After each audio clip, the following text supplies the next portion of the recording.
Alright, today I'm doing a video on a 2005 Impala.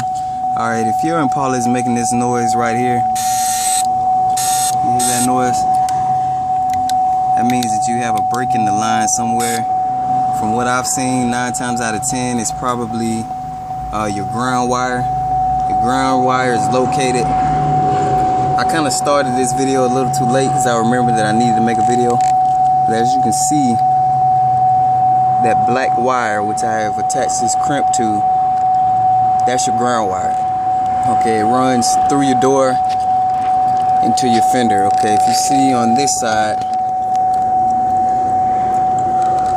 see this black wire right here? That's that same line, but it's split inside of this boot right here. So what you want to do is just take this boot off of both sides and just push it back and see if you can find that break in the line. Okay, what you do next is you can either run the new ground like I did. I just ran this red speaker wire, whatever kind of wire this is.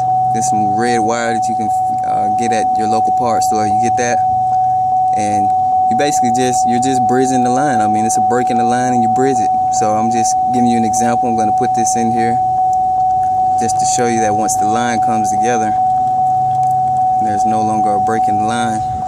What happens when you play with the switch?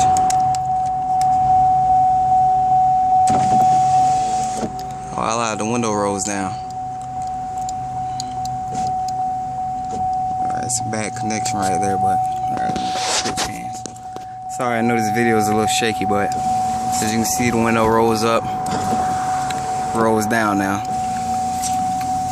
Once you break that line,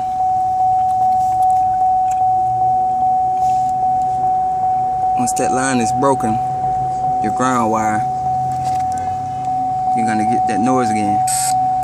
Alright, so that's it.